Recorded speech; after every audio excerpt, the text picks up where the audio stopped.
Olá, eu sou o André Sassi, oncologista do Grupo Sonho. Estamos aqui em mais um podcast Confronto para debate de ideias, discussão de evidências, de aplicabilidade de evidências, levando em conta valores individuais de pacientes, levando valores pessoais dos médicos, dos cirurgiões, dos oncologistas em conta na definição de estratégias de tratamento. Estou aqui com o Dr. Roberto Teixeira, Dr. Davi Cunha. Por favor, se apresentem. Olá, sou Davi Cunha, sou médico oncologista do Grupo Sonho. Sou Roberto Teixeira, cirurgião hepatobiliar de Campinas. A gente vai falar hoje sobre um tema muito atual e que está mudando muito nos últimos momentos, que é o tratamento do carcinoma hepatocelular. São 4 temas que a gente vai debater. O primeiro é critérios de seleção de pacientes para transplante e tratamento sistêmico. Depois a combinação de tratamentos locais e sistêmicos, se faz sentido. Algumas controvérsias sobre inovações tecnológicas, como até cirurgia robótica, radioembolização, qual que é o papel de cada uma delas, e a própria imunoterapia no tratamento sistêmico.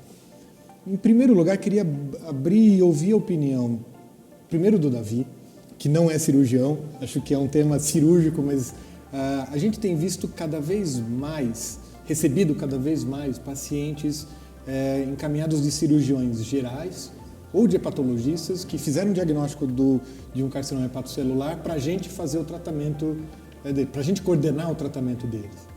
E essa definição de quem é o paciente, ainda ressecável ou não, a decisão de quem vai para transplante de fígado ou não e quem a gente só assume para o tratamento sistêmico paliativo, às vezes é uma decisão muito difícil. Existe uma forma rigorosa para a gente separar os pacientes? É uma pergunta mais de cirurgião, né, de indicação cirúrgica, mas eu acho que tem um conceito que é importante a gente comentar, André. Eu acho que a única forma, apesar da evolução do tratamento sistêmico, terapias focais hepáticas, o único tratamento potencialmente curativo para o carcinoma hepatocelular ainda é a ressecção cirúrgica ou o transplante hepático. Então, a gente não pode falhar em reconhecer qual que é esse paciente que é candidato a uma das duas estratégias. Então, assim, a avaliação do cirurgião que está acostumado a tratar carcinoma hepatocelular, cirurgião que indica ou não o transplante, é fundamental para o pré-início de tratamento. Eu acho que, como oncologista clínico, eu acho as indicações de ressecção ou mesmo de transplante, quando a gente considera o critério de Milão, um pouco restritivas. Eu acho que a gente acaba deixando de curar alguns poucos pacientes, mas deixa de curar. Então, até passar agora para o Roberto e perguntar, dessas indicações, se você acha que as indicações formais clássicas de transplante não são um pouco restritivas demais? Eu acho que esse tipo de seleção já deu muita controvérsia no passado, mas ela não está totalmente pacificada. É lógico que a gente precisa se basear em alguma coisa. Então, os trabalhos clássicos do grupo de Barcelona, da década de 90, acabaram delineando mais ou menos um organograma para entender que alguns pacientes têm hepatocarcinoma, mas têm uma função hepática bastante preservada. Outros não têm uma função tão bem preservada. Outros têm função, mas têm hipertensão porta. E alguns têm hipertensão porta e também não têm função boa. E isso é fundamental para a gente começar a entender esses pacientes. Então, se nós consideramos um paciente em bom estado geral, com uma boa função hepática e uma hipertensão portal controlável, esse paciente ele pode e deve ser candidato à ressecção. E aí, tecnicamente falando, faz muita diferença se a ressecção for laparoscópica ou via laparotômica. Isso faz diferença. Quando nós fazíamos cortes enormes, incisões transversais no abdômen, você acaba destruindo todo o plexo venoso do subcutâneo, o que dificulta a compensação da hipertensão porta. Isso aumenta a incidência de ascite, de sangramento, etc. O advento da cirurgia laparoscópica para esses doentes cirróticos compensados, com uma hipertensão portal leve ou moderada, foi fantástico. Esses pacientes têm uma sobrevivência e encaram a cirurgia, um pós-operatório, muito mais tranquilo. Isso amplia as indicações de cirurgia? Seguramente, seguramente. Inclusive, hoje se critica muito que mesmo o chamado critério de Barcelona, os critérios de Barcelona, eles são muito conservadores e eles têm que ser refeitos. Só que existe uma tentativa de novos critérios, mas nenhum foi tão abrangente quanto o de Barcelona. Então, ele não é perfeito, ele é muito criticado, mas ele é o que temos aqui, é a ferramenta que existe. Como você falou, Davi, os critérios de Milão para se indicar transplante de fígado, que é o que é utilizado pela lei brasileira, se você pegar os trabalhos originais de Mazzaferro daquela época, são trabalhos com pouquíssima evidência científica sustentável, trabalhos de metodologia absolutamente questionável, mas é uma ferramenta que temos, até porque existe uma enorme fila de pacientes para receber fígados transplantados e muito poucos doadores, então nunca vai ter para todo mundo, a gente precisa seguir algum critério. Alguma questão de evolução de tecnologias, como você falou, da cirurgia aberta para a cirurgia laparoscópica foi um grande avanço. Uma coisa que eu nunca fui convencido, e queria que você me convencesse de que não é um modismo, não é uma invenção que é passageira. A primeira é a cirurgia robótica no fígado, então assim, no hepatocarcinoma. E o segundo é radioembolização. Os resultados, para mim, de estudos que eu consigo quantificar, absolutamente não são compatíveis com alguma noção de custo-efetividade. A gente tem tentado ser muito racional e muito conservador na incorporação de tecnologias do tratamento sistêmico. Nos tratamentos locais, acho que às vezes se tem uma impressão de que a tecnologia veio e ela tem que ser aplicada e eu tenho que encontrar aquele paciente de qualquer forma. Eu não vejo isso. Então, André, é assim, para a gente comentar sobre cirurgia laparoscópica robótica, nós temos que evitar dois possíveis bias. Quem faz, e faz bastante e faz muito, tende a puxar a sardinha para a técnica. Quem não faz, porque não aprendeu, porque não tem interesse, porque não foi atrás, tende a combater a técnica. Então, vamos tentar ser o mais imparcial, sermos imparciais aí na discussão. A cirurgia robótica é boa, ela veio para ficar, é uma tecnologia que gradualmente vai ser incorporada, já está sendo incorporada porque ela vai baratear no futuro. O que nós não podemos falar é que a cirurgia robótica vai ser uma panaceia que vai melhorar os resultados em todas as técnicas cirúrgicas ou em todos os tumores. Quando se envolve anastomoses delicadas, câncer de pâncreas, por exemplo, câncer de reto, alguma coisa desse tipo, é óbvio que a anastomose tecnicamente feita com robô, ela fica melhor do que a anastomose feita só laparoscopicamente. Se ela é melhor do que a aberta, isso ainda há controvérsias. Mas aí existem as vantagens de não ser aberto. Então acho que aí no balanço é muito favorável para a cirurgia robótica. Na ressecção dos segmentos hepáticos, todos os segmentos hepáticos periféricos, os segmentos da parte de baixo do fígado, eles são absolutamente acessíveis por laparoscopia. E a robótica não se demonstrou vantajosa em relação a isso. Os segmentos altos e posteriores, próximos ao diafragma, ao domo hepático, eles são muito difíceis de acesso laparoscópico. Tanto que tem grupos que fazem esse acesso a essas lesões via torácica. Porque aí você abre o diafragma e cai em cima da lesão. Será que nesses casos a cirurgia robótica poderia eventualmente te oferecer um ângulo de acesso, um ângulo de visão melhor? Provavelmente sim, mas nós não Mas a gente não tem evidência ainda. Não. A gente não tem evidência ainda. Não. E a radioembolização? Então vamos lá, radioembolização, CIRT, Yttrium 90, teve uma moda disso aí, né? Nova Zelândia, o Stubbs começou com essa história. E aí veio para o Brasil, o Yttrium 90 ia resolver o problema. O que a gente sabe é que são vários procedimentos, não é só um. Então você tem que fazer um estudo angiográfico para entender como são as artérias do fígado, quais são as artérias que nutrem a lesão, se existe shunt e vazamento para o pulmão, para o pâncreas, se existe anomalia anatômica de alguma artéria hepática ou gastrodenal diferente, que precisam ser ocluídas, porque senão você vai injetar o radioisótopo e ele vai parar lá no pâncreas, dando pancreatite ou vai queimar o pulmão. Então, um procedimento diagnóstico, a oclusão de eventuais fugas ou fístulas, depois uma cintilografia para confirmar se não existe fuga dessa região que você quer tratar para as outras e depois a embolização com o Yttrio 90. Então, isso tem um custo alto e eu não vejo como isso vai abaixar no futuro. Se tem um custo alto, a gente precisa entender se realmente ele é benéfico para alguns doentes. Quando ele foi feito no início com uma tentativa de vamos resolver o problema aqui agora com a radioembolização, teve bastante complicação. Mas agora, recentemente, está mudando um pouco o enfoque.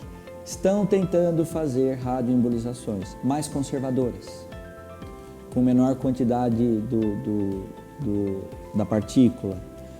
E parece que a gente conseguiria, com isso, uma hepatectomia, entre aspas, a longo prazo. Porque é diferente a ideia da radioembolização, ela não compete com a quimioembolização. A quimioembolização você faz um procedimento, depois de 6 semanas, você faz um exame de imagem e já vê se teve sucesso ou não, se você atingiu o teu objetivo. A radioembolização, o isótopo, ele vai funcionando ao longo de meses, talvez até de anos. Então, os pacientes que estão com acompanhamento mais tardio, a gente vê, por exemplo, 24, 36, 48 meses ainda está funcionando aquilo.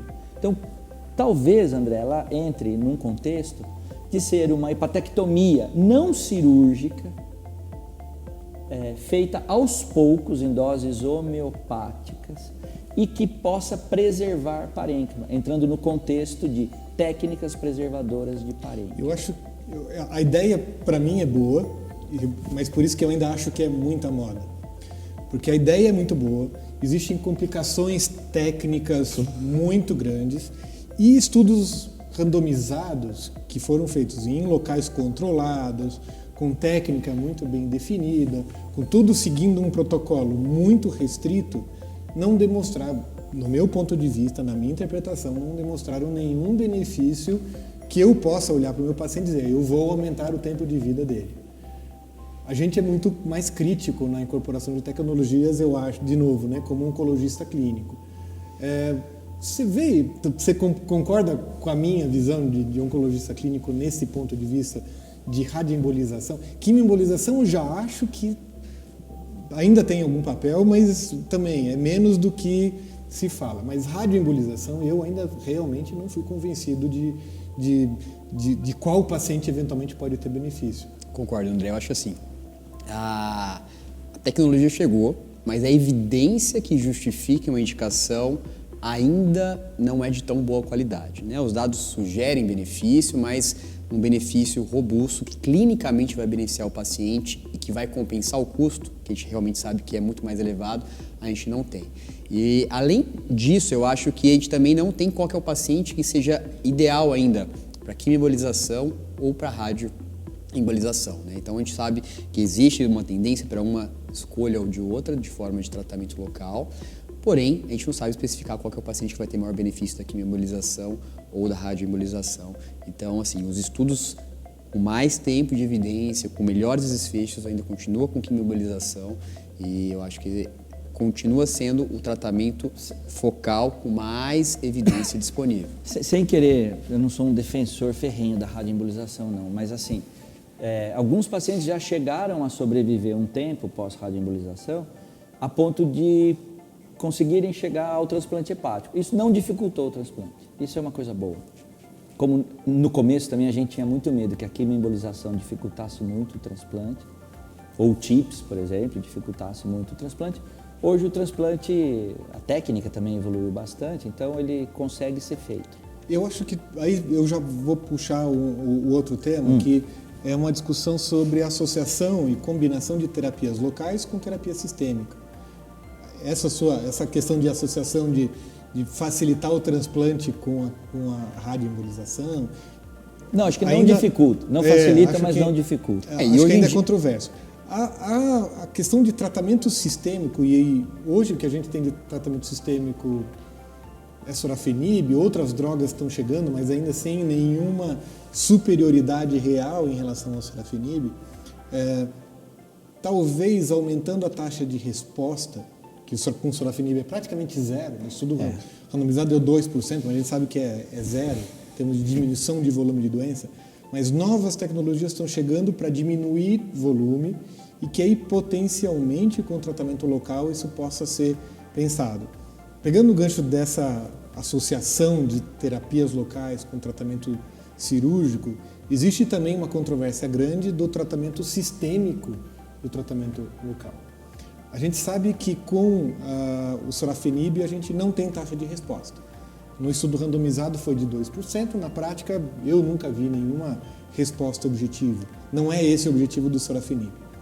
Existem novas drogas que foram comparadas com o sorafenib, não vi nunca nenhum resultado que pudesse justificar a incorporação de outras drogas no lugar do sorafenib no contexto de tratamento paliativo do paciente com doença avançada, mas pensando em que essas novas drogas, algumas dão uma taxa de resposta melhor, então uma chance de diminuição de volume segundo critérios RECIST, talvez valha a pena estudar no contexto da associação do tratamento cirúrgico também.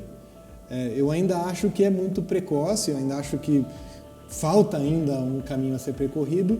O que você pensa? Faz sentido, Davi, associar o tratamento sistêmico com alguma abordagem cirúrgica local?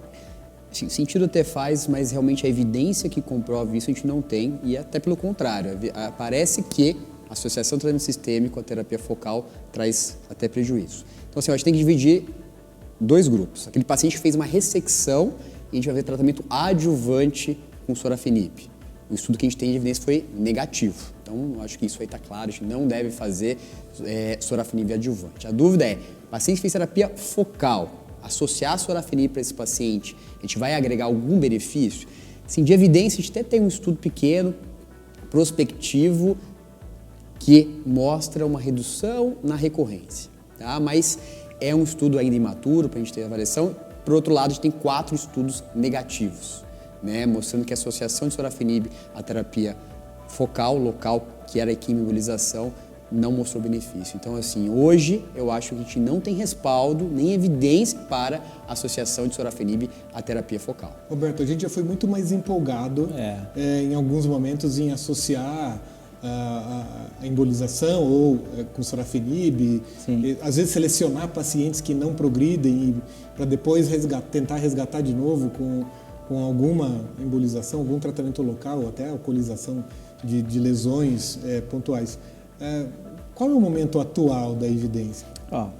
Eu vou falar em meu nome e em nome de talvez a vasta maioria de cirurgiões hepáticos do Brasil. A gente não acredita em sorafenib, basicamente. A gente acredita em gencitabina, a gente acredita em irinotecan, em oxaliplatina, a gente acredita em radiofrequência, a gente voltou e está acreditando mais em alcoolização. É um método barato, é um método que pode ser feito muitas vezes, ser repetido. Então, a alcoolização do hepatocarcinoma, de maneira alguma, hoje, a gente, ainda mais num país de terceiro mundo como o Brasil, ele não pode ser descartado. Tem muito pouca gente que tem acesso a micro-ondas ou a radiofrequência. A gente acredita em quimioembolização, mas o sorafenib, a gente tinha tanta esperança nisso.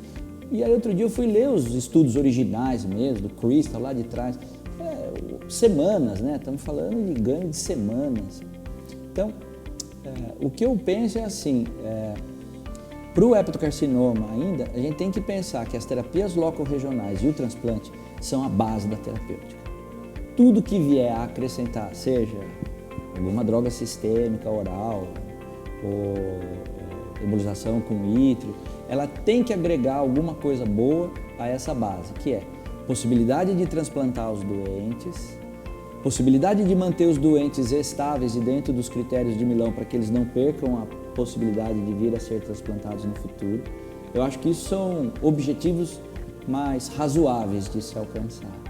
E para aqueles doentes que têm boa função hepática, ou razoável função hepática, uma hipertensão portal controlável e que tenham lesões periféricas acessíveis por laparoscopia, a gente deveria indicar mais ressecção laparoscópica.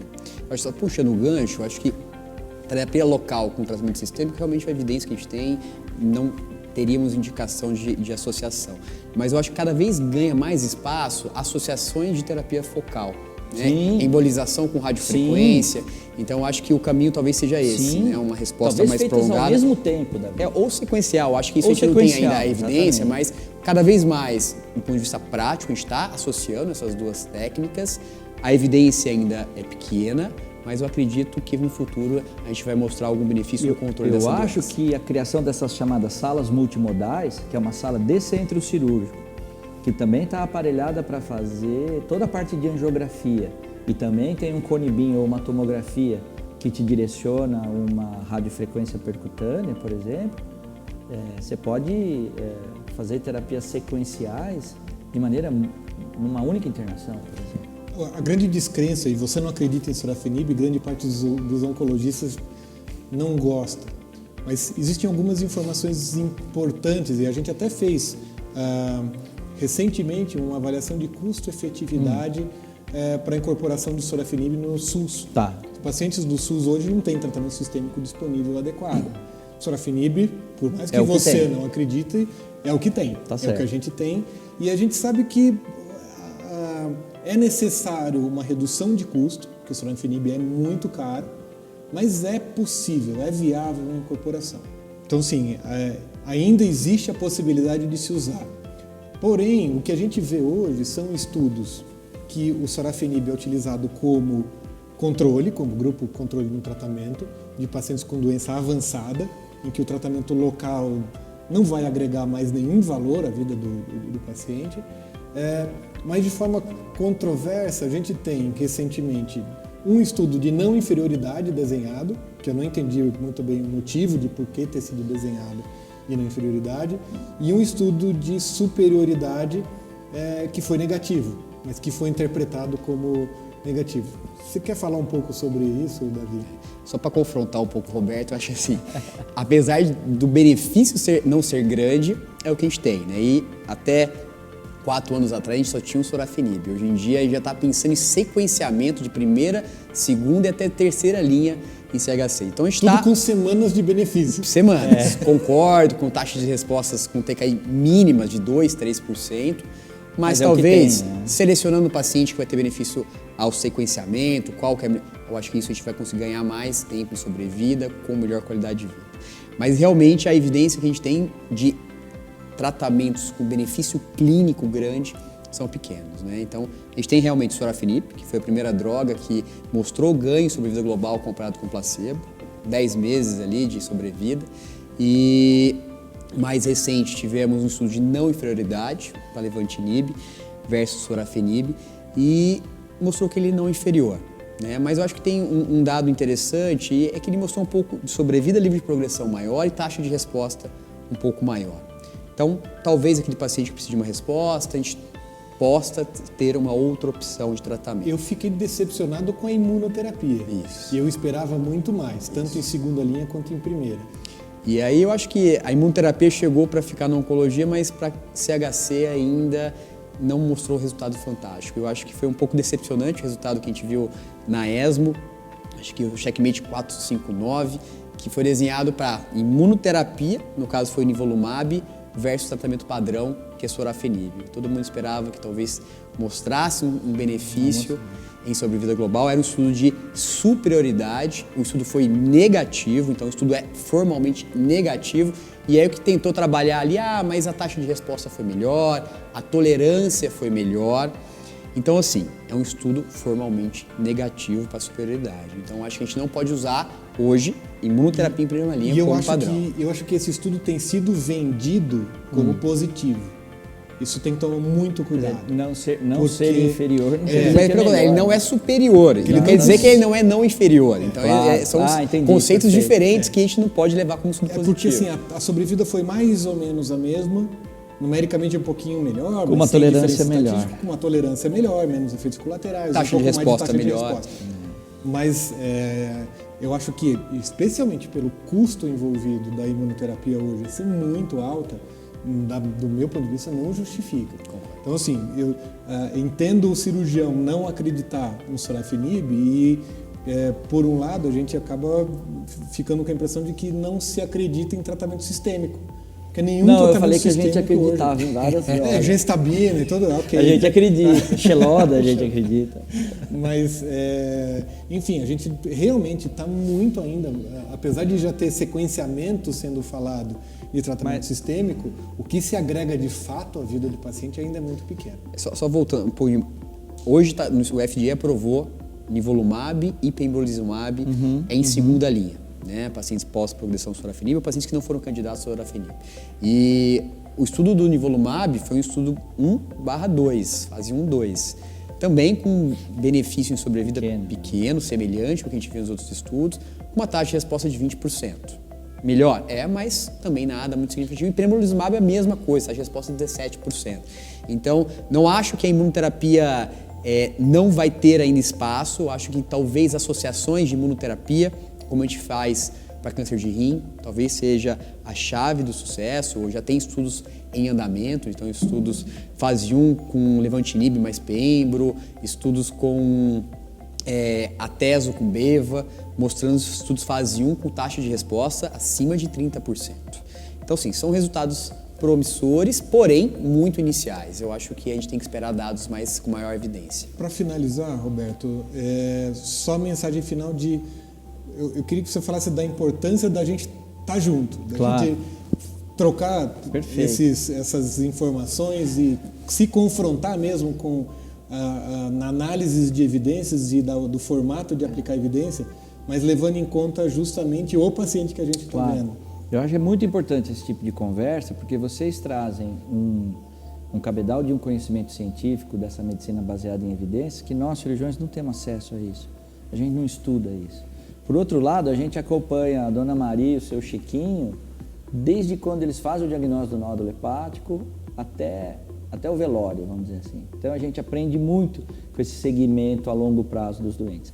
O que eu posso dizer? Tem um momento fundamental para mudar a história do hepatocarcinoma no Brasil, que é quem está tratando o vírus com o infectologista ou com o gastroenterologista clínico não pode esquecer de pedir ultrassom a cada 6 meses e marcador tumoral, alfa-fetoproteína. A gente está cheio de casos que chega em tumores bulky, irressecáveis, em doentes que estão acompanhando com o infectologista, ou com o clínico geral, ou com o gastroenterologista, e o vírus está controlado. Seja o vírus B ou o vírus C, a carga viral está excelente, o doente está muito bem do ponto de vista do infectologista, do controle do vírus. Mas o doente ficou 1 ano e meio sem fazer um ultrassom, sem alguém pedir uma alfa-fetoproteína, sem pedir uma endoscopia para ver se tinha hipertensão porta. E o doente chega numa fase que a gente tem muito pouco para fazer.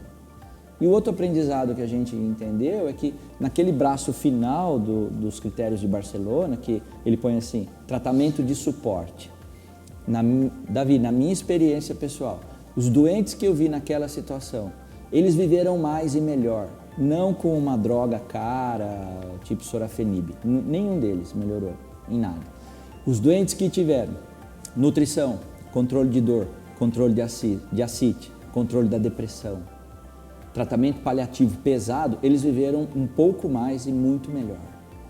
Então, você tem que ver aquela história, se o recurso é limitado, eu vou investir milhões numa droga, num doente que já é terminal, um doente terminal, com ascite, com hipertensão porta, com tumores de 8, 10 centímetros, que não tem chance de nada mais, não vai fazer transplante nem ressecção.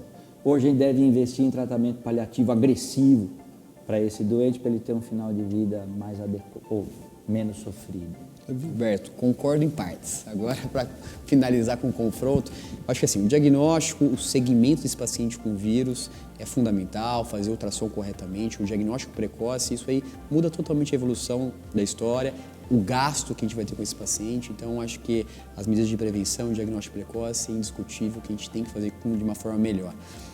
A questão do cuidado paliativo precoce, concordo, cada vez mais os estudos mostram que começar o cuidado paliativo de uma forma mais precoce nesse doente, ele vai ver melhor, mais tempo, com mais qualidade. Então, concordo totalmente. Mas a questão de não incorporar uma droga, a gente tem que ter muito cuidado e avaliar realmente os benefícios que tem. Mas eu acho que talvez o que a gente falha um pouco é selecionar o paciente ideal que deve ser tratado. Então, respeitar os critérios, aquele paciente que não está com critério de tratamento sistêmico, um child B8, B7, vou olhar com calma, talvez esse paciente realmente mereça o melhor cuidado de suporte possível. E sim investir nessa área. Mas selecionar o paciente com child A, paciente com uma boa performance clínica, eu acho que sim, que esse paciente cada vez mais vai se beneficiar de tratamento sistêmico, futuramente sequenciamento. Acho que a gente está caminhando ainda no tratamento sistêmico. Infelizmente tem poucas evidências com magnitude clínica, mas espero que no curto período aí a gente tenha possibilidades de rediscutir isso e mostrar dados melhor evidentes. Esses resultados. Eu acho que o grande segredo de cuidar bem do paciente é você não ser proprietário do paciente. Perfeito. O paciente não é meu, não é seu, não é... Não, o paciente precisa ser visto por uma equipe de várias pessoas, incluindo o paliativista, incluindo o oncologista clínico, o cirurgião, o hepatologista, talvez o infectologista, dependendo do caso, mas o cuidado geral é sempre muito melhor. Um dos grandes problemas que a gente tem no Brasil como um todo é que os médicos estão isolados. Então, para eu encaminhar um paciente para você, tem que mandar uma carta, marque consulta com o Dr. Roberto Teixeira nesse telefone, tem uma dificuldade de processos muito grande. Então, a ideia de criar centros de tratamento em que a gente possa estar muito perto um do outro e que discuta os casos individuais, não os protocolos da instituição, mas aquele caso específico, talvez seja o segredo do sucesso.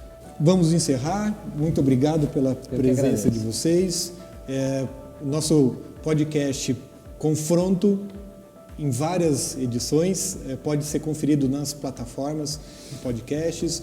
Todos os artigos, todas as referências que foram discutidas aqui, as evidências presentes estão dispostos nos links nas plataformas de podcast, também estão disponíveis no nosso site do Grupo Sonhe, www.sonhe.med.br. Todos os outros episódios dos podcasts também podem ser conferidos e buscados lá.